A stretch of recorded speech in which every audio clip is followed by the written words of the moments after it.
Welcome, curious minds, to another deep dive.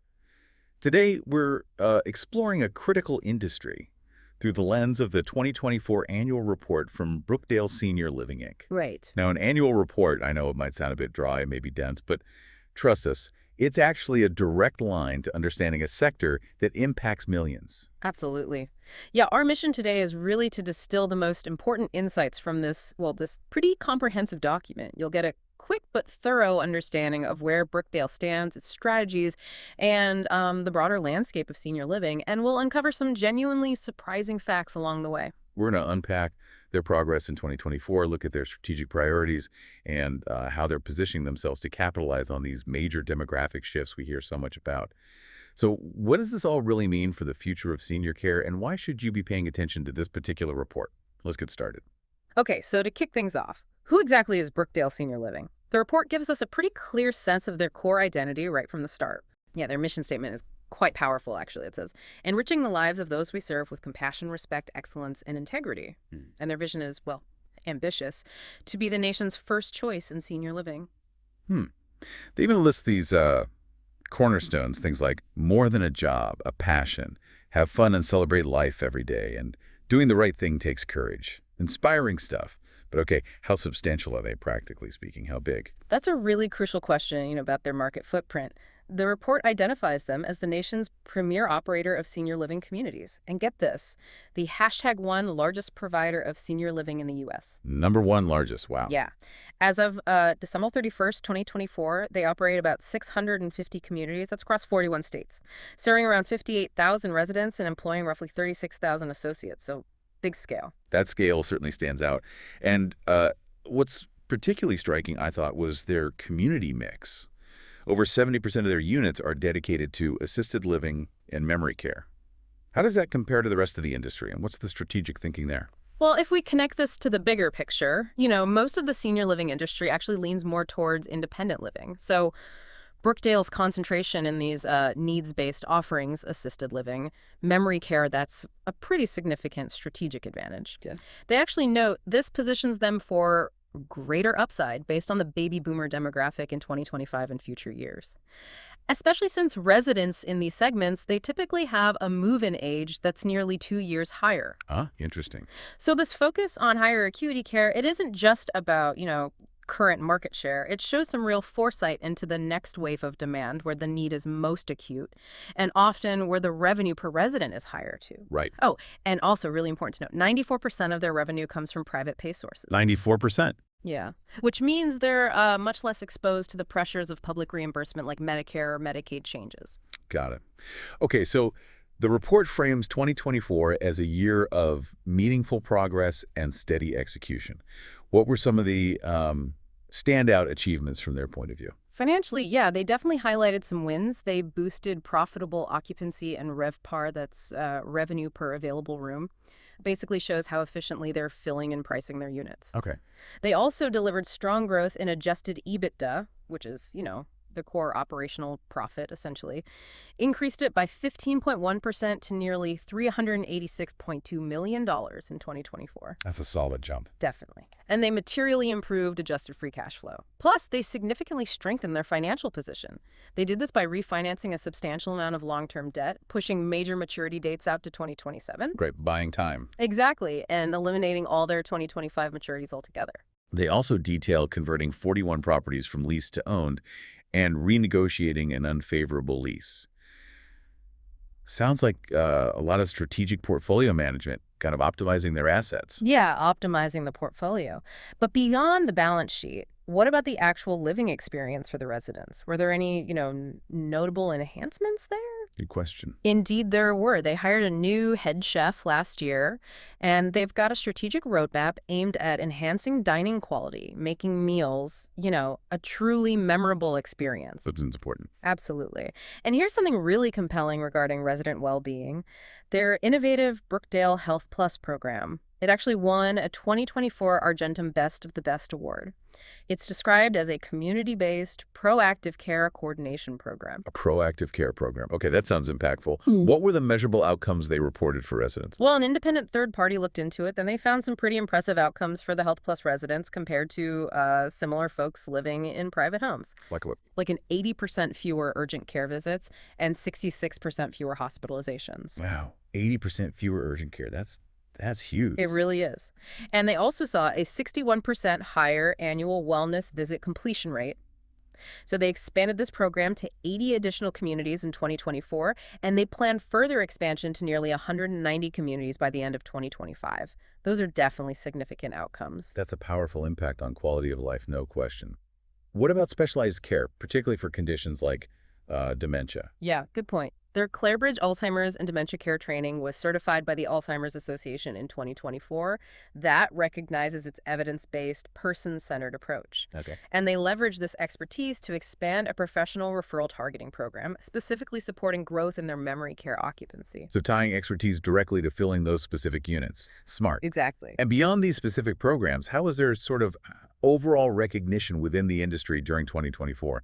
Any other awards or accolades? Yeah, they mentioned they once again led the industry in U.S. News and World Report's Best of Senior Living listings for 2024, and they received the 2024 PRISM Award for their social stewardship and Alzheimer's advocacy. Hmm. These kinds of accolades, they speak to their commitment to operational excellence and that focus on resident care. Okay, so moving forward then, Yeah. what are Brookdale's core strategic priorities as they head into 2025 and beyond? What's the game plan? Well, their overarching goal, it remains being that first choice in senior living house Ciao. by being the most trusted and effective senior living provider. Their strategy is firmly built on that mission of enriching lives. Two key priorities really stand out. Oh. First, getting every available room and service at the best profitable rate. That means targeted sales and marketing, emphasizing quality and their clinical expertise. Fill the beds, basically, Right. profitably. Right. And second, enhancing healthcare and wellness through programs like that Health Plus we talked about. They're aiming to be a leader in the value-based healthcare ecosystem. So it's about maximizing occupancy and elevating the standard of care. Makes sense. But what's driving the fundamental market demand that makes it such a, opportune time for them? Yeah, that's a crucial question, right? The market dynamics, they identify what they call a durable 10-plus year tailwind. Why? Because of a significant demand-supply imbalance in senior living. Okay. The U.S. Census projects over 1 million new potential residents per year for the next decade. Million a year. Yeah. Wow. This demographic shift, driven by the aging baby boomer population, it's undeniably a powerful opportunity for the entire sector. Right. So given that growing market, how do they believe their size, their scale, and their specific approach sets them apart from competitors? Well, one compelling detail they highlight is their belief that their scale, clinical expertise, strong market presence, and concentration of needs-based services set us apart. Their ability to participate in value-based care, for instance, they say that's a direct result of their sheer scale. It lets them partner with large hospitals and healthcare systems to improve outcomes and reduce costs within their own communities. Something smaller players might struggle with. Exactly. It's a strategic play that smaller operators probably find much harder to replicate. Now, the report also mentions some leadership changes. What should we know about that? Yes, that's right. There was a CEO transition back in April 2025, and a national search is actually underway right now for the next CEO. Denise W. Warren is serving as interim CEO and also chairman in the meantime. Okay. And the board, they also mentioned they're committed to ongoing refreshment. They appointed 4 new independent directors in 2024 and 2025, which, they say, will result in an average director tenure of less than 4 years after the next annual meeting. So bringing in fresh perspectives. Interesting. Okay, beyond the business strategy and financials, the report really does emphasize the human element of senior living. How are they supporting their own staff, their associates, and what kinds of stories do they share about the residents? Yeah, they have, as we said, 36,000 associates, 68% of them full-time. And they focus intently on attracting, engaging, developing, and importantly, retaining them. Makes sense in a service business. Totally. They've optimized recruiting efforts, even partnering with nursing schools and actively recruiting from military settings to bring in veterans. And what about the benefits package? for these associates. They talk about offering a competitive total rewards program that includes things like a 401k with a company match, medical, dental, other insurance for both full-time and part-time folks. Part-time too. That's good. Yeah. And importantly, they also offer benefits for overall well-being. Things like free short-term counseling, well-being coaching, and even digital programs for weight loss, diabetes, chronic pain management for those enrolled in their medical plans. Comprehensive. And a financial wellness program is also available, so investing in their people. It's clear they're investing there. But, the heart of this industry really is the residents. Are there any specific anecdotes in the report that truly bring their communities to life? Oh, absolutely. This section of the report, it really does bring things to life. It shares some really heartwarming stories, like Faye, who's 84, and Rob, 76. They found love at Brookdale Folsom and actually got married just 5 weeks after meeting in the dining room. No kidding. 5 weeks. Wow. Proof that it's never too late, right? Even in senior living. That's a wonderful detail. Isn't it? And another memorable resident they mentioned, Dick from Brookdale Lake Orienta. Get this, he once appeared on the Ed Sullivan Show with a comedic trampoline act. Seriously. Ed Sullivan. Yeah, and he performed with the Harlem Globetrotters and even for American troops with Bob Hope over in Vietnam. Quite a life. Incredible stories. And the report also highlights the resilience of residents and associates during those East Coast hurricanes. Over 1,000 residents were successfully evacuated to sister communities and apparently made new friends in the process. Turning a crisis into connection. Exactly. And there's one particularly poignant story mentioned too, isn't there? Yes, Riva. She's a resident of Brookdale University Park, and she's a Holocaust survivor who bravely shares her story to ensure the world remembers. These stories, they really underscore the company's commitment to enriching lives and highlight the, vibrant communities they aim to foster. Yeah, absolutely puts a face on the mission. Okay, so while there's clearly positive progress and these heartwarming stories, the report is also pretty forthright about significant challenges. What kind of macroeconomic headwinds did Brookdale face in 2024? Yeah, they don't shy away from that. They note a confluence of factors: labor pressures, high inflation, and elevated interest rates. Big ones. The usual suspects lately. Pretty much. Labor costs alone, they say, make up about 2/3 of their total facility operating expense. That's huge. They've seen higher turnover and wage growth, which led to increased recruiting efforts and a temporary reliance on more expensive premium labor, contract workers, agency staff, overtime. Yeah, that adds up fast. Yeah. And their debt situation, how are they managing that? You mentioned refinancing. Right. They state they are highly leveraged, with about $4.1 billion of debt outstanding as of the end of 2024. The weighted average interest rate on that was 5.15%. Okay. And while they successfully refinanced all those 2025 maturities, which is good, they still have $0.7 billion in fixed-rate debt maturing in 2026 and 2027.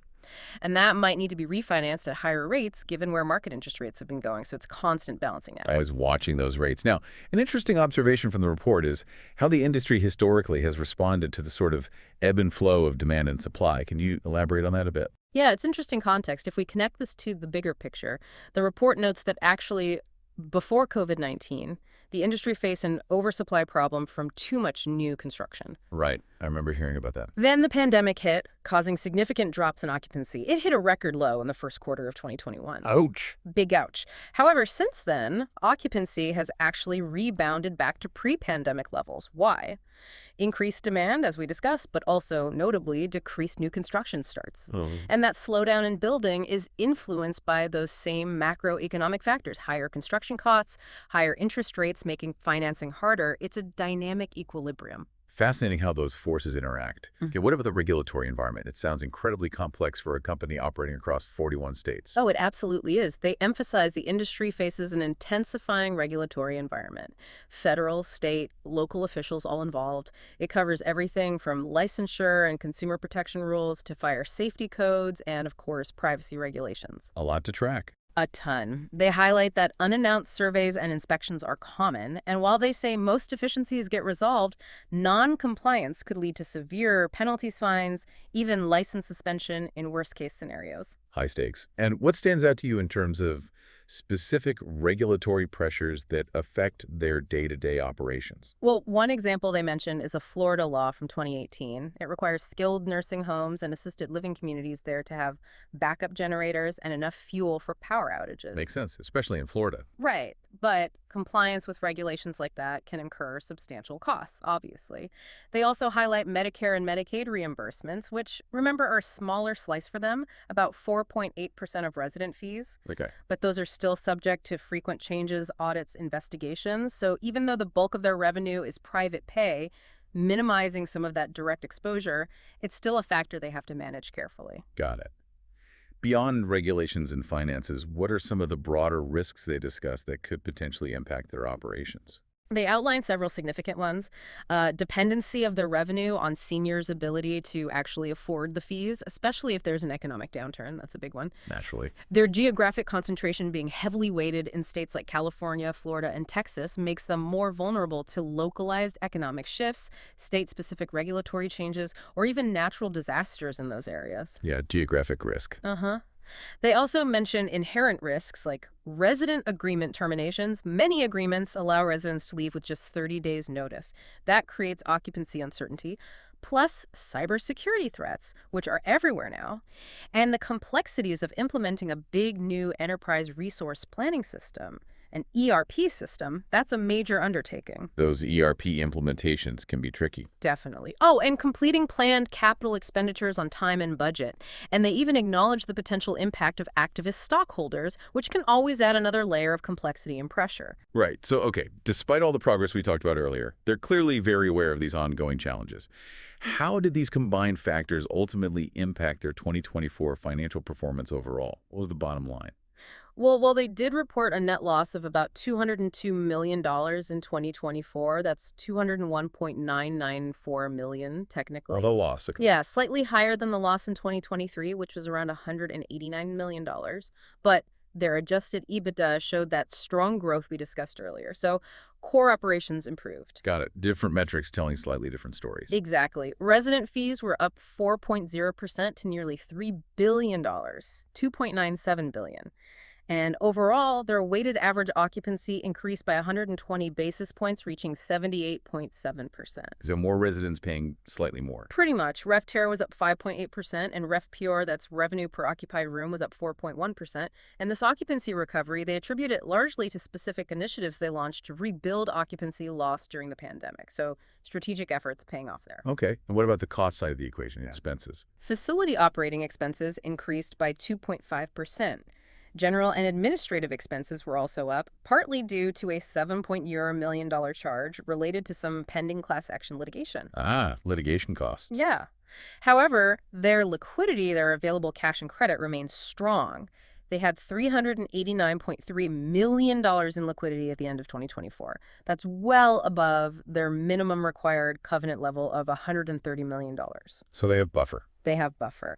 And importantly, their financials and internal controls were audited by Ernst & Young LLP and found effective, which offers, a degree of reassurance about the numbers. Okay. So pulling it all together, what does this mean for their outlook as they move deeper into 2025? Well, they clearly state they entered 2025 with momentum. They delivered strong first quarter results, including significantly positive adjusted free cash flow in Q1. That's a period that's historically negative for them due to seasonality, so that's a good sign. They believe the opportunity ahead of us is substantial and remain committed to residents, associates, and shareholders. It's a reminder, though, isn't it? Even in a booming market demographically, these companies face the same real-world headaches, debt, labor regulations as any other large business. Absolutely.